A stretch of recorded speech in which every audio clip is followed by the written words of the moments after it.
Hello दोस्तों, सरकारी योजना चैनल में आपका बहुत बहुत स्वागत है।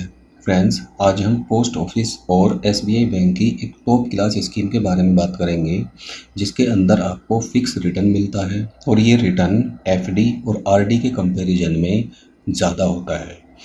ये स्कीम देश की सबसे पॉपुलर स्कीम है।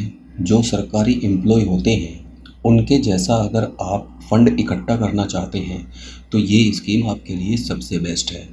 इसके अंदर आपको चक्रवृद्धि ब्याज का भी लाभ मिलता है, यानी जो भी पैसा आप जमा करते हैं और उस पर जितना भी पैसा बढ़कर एक साल में ऊपर जाता है उस पैसे को मूलधन में जोड़ दिया जाता है और फिर उस पर ब्याज लगता है, जिसको कंपाउंड इफेक्ट कहते हैं या चक्रवृद्धि ब्याज कहते हैं।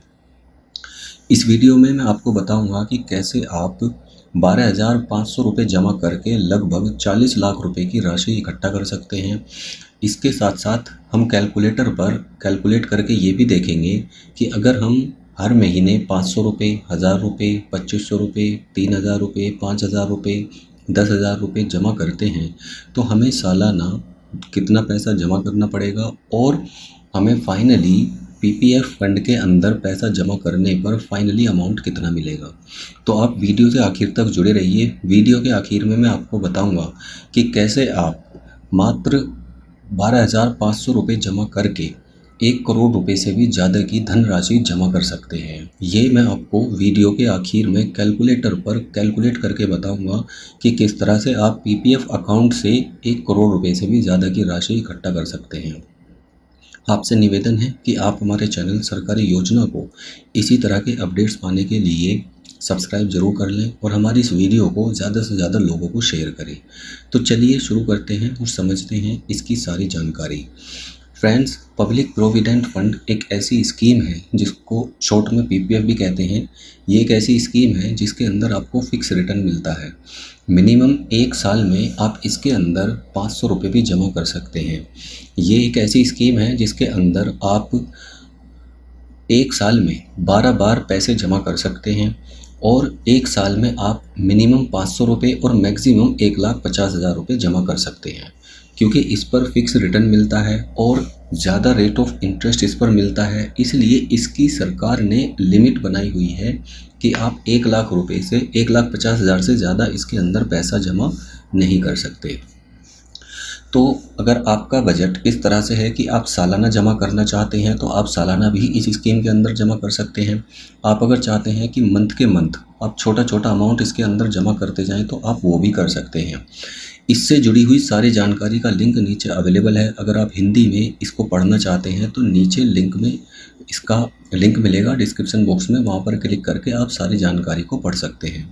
फिर भी मैं आपको इसकी बेसिक जानकारी बता देता हूँ। देश का कोई भी नागरिक इस अकाउंट को ओपन कर सकता है।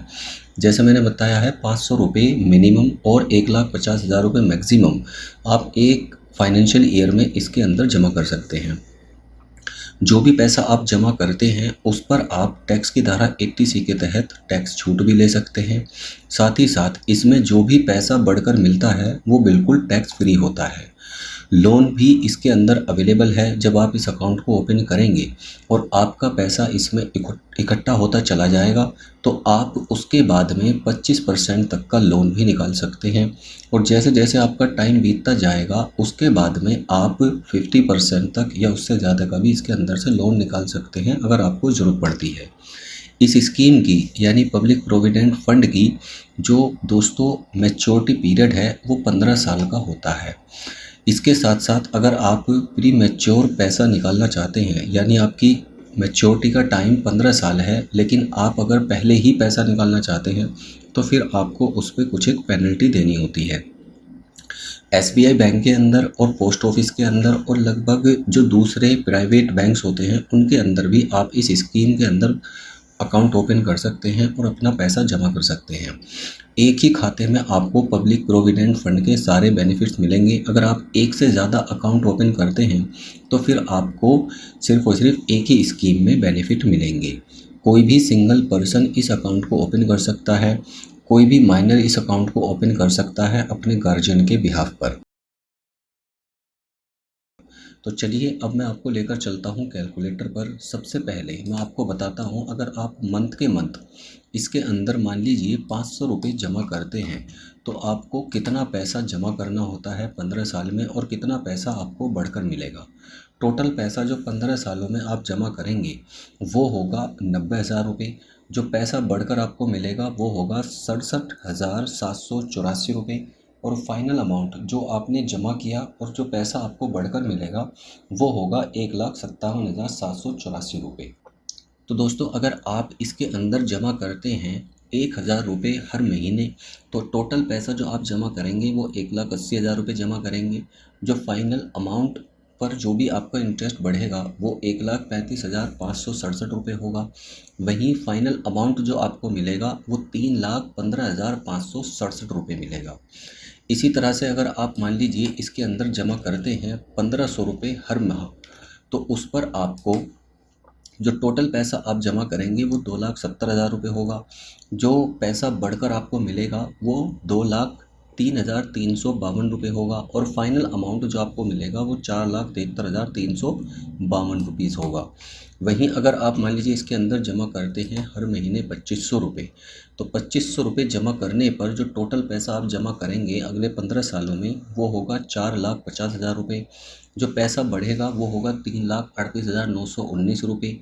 और फाइनल अमाउंट जो आपको मिलेगा वो 7,88,919 रुपये होगा। अब बात करते हैं, अगर मान लीजिए आप हर रोज़ 100 रुपये सेव करके हर महीने 3,000 रुपये इस अकाउंट के अंदर जमा करते हैं, तो जो टोटल पैसा आप जमा करेंगे अगले 15 सालों में वो होगा 5,40,000 रुपये। जो पैसा बढ़कर आपको मिलेगा वो होगा 4,06,703 रुपये। और फाइनल अमाउंट जो आपने जमा किया और जो पैसा बढ़ा उन दोनों को मिलाकर जो आपको मिलेगा वो होगा 9,46,703 रुपये 82 पैसे। इसी तरह से मान लीजिए आपका बजट अगर ठीक ठाक है और आप निकाल लेते हैं 5,000 रुपये हर महीना सेव कर लेते हैं और वो 5,000 रुपये आप पीपीएफ अकाउंट में जमा करते हैं, तो अगले 15 सालों में जो टोटल पैसा आप जमा करेंगे वो होगा 9 लाख रुपये। और जो पैसा बढ़ेगा वो होगा 6,77,839 रुपये 74 पैसे। और फाइनल अमाउंट जो आपने जमा किया और जो पैसा आपका बढ़ा उन दोनों को मिलाकर जो आपको मिलेगा वो होगा 15,77,839 रुपये 74 पैसे। ठीक इसी तरह से अगर मान लीजिए आप 10,000 रुपये हर महीने सेव कर लेते हैं, तो 10,000 रुपये सेव करने पर जो टोटल पैसा आप अगले 15 सालों में जमा करेंगे हर महीने 10,000 रुपये इन्वेस्ट करके वो होगा 18 लाख रुपये।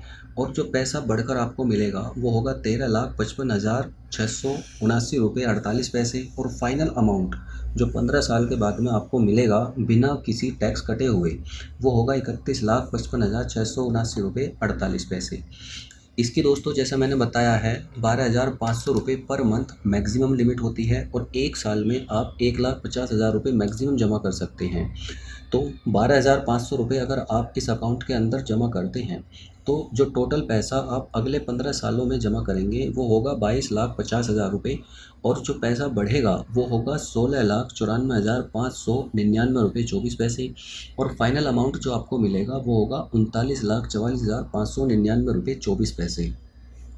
अब दोस्तों मैंने वीडियो के शुरू में आपको बताया था कि अगर आप करोड़ रुपए से भी ज़्यादा की रकम पीपीएफ यानी पब्लिक प्रोविडेंट फंड से कमाना चाहते हैं तो उसका तरीका क्या है। देखिए, जैसे आपने मान लीजिए इसका मैच्योरिटी पीरियड 15 साल का होता है, लेकिन अगर आप इसको और अगले 15 सालों के लिए एक्सटेंड कर सकते हैं तो उसमें आपको कई गुना रिटर्न देखने को मिलता है। आप इसका एक्सटेंशन 5-5 साल के हिसाब से 3 बार आगे एक्सटेंड कर सकते हैं। मान लीजिए आप 12,500 रुपये हर महीने जमा कर रहे थे, तो टोटल पैसा जो आप जमा कर रहे थे वो था 22,50,000 रुपये। और उस केस में जो फाइनल अमाउंट आपको मिल रहा था वो था 39,44,599 रुपये।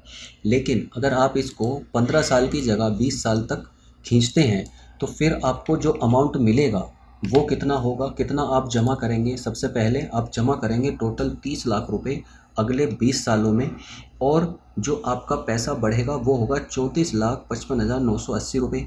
और फाइनल अमाउंट जो आपको मिलेगा वो होगा 64,55,980 रुपये।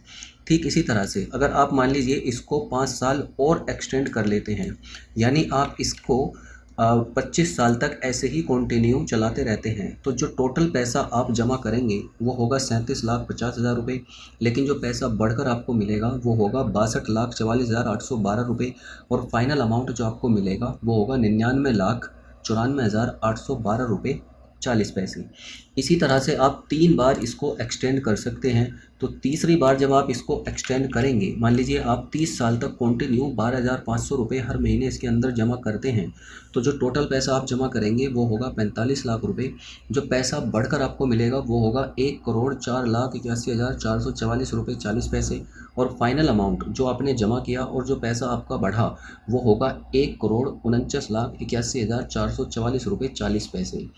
इस अमाउंट को ज़रूरी नहीं है कि आप 12,500 रुपये के अमाउंट को ही आप एक्सटेंड कर सकते हैं, भले ही चाहे आप 5,000 रुपये महीने जमा करते हों या 500 रुपये महीने जमा करते हों, उसको भी मैच्योरिटी के बाद में आप अगले 15 सालों तक उसको 5-5 साल के पीरियड में एक्सटेंड कर सकते हैं। उसके लिए आपको एक फॉर्म जमा करना होता है जब आपका अकाउंट मैच्योरिटी के आसपास होता है। मैच्योरिटी के आसपास होने के 1 साल के अंदर अंदर, यानी 14वें से 15वें साल के बीच में आपको वो फॉर्म अपने बैंक में या अपने पोस्ट ऑफिस में जाकर जमा करना होता है कि मैं अपने पीपीएफ अकाउंट को आगे एक्सटेंड करना चाहता हूँ। अगर आप उसको एक्सटेंड कराते हैं तो फिर आपको ज़बरदस्त कंपाउंड इफ़ेक्ट का आपको असर दिखेगा आपके पैसे पर, और जो चक्रवृद्धि ब्याज का असली जादू है वो आपको अगले 15 सालों में देखने को मिलता है। अगले 5 साल में भी, 10 साल में उससे ज़्यादा, और 15 साल में सबसे ज़्यादा आपको देखने को मिलता है। टोटल पैसा जो आप जमा करेंगे उसका लगभग 3 गुना बढ़कर पैसा आपको फाइनल अमाउंट आपके हाथ में आएगा। सो गाइस, आई होप आपको ये जानकारी अच्छी लगी होगी। अगर आप चाहते हैं कि किसी अमाउंट पर कैलकुलेशन करके मैं आपको बताऊं तो आप नीचे कमेंट करके अपना अमाउंट ज़रूर बताएं कि आप 1 साल में इतना जमा कर सकते हैं या 1 महीने में इतना जमा कर सकते हैं। मैं कैलकुलेटर पर कैलकुलेट करके आपको उसका रिप्लाई ज़रूर करूँगा। धन्यवाद।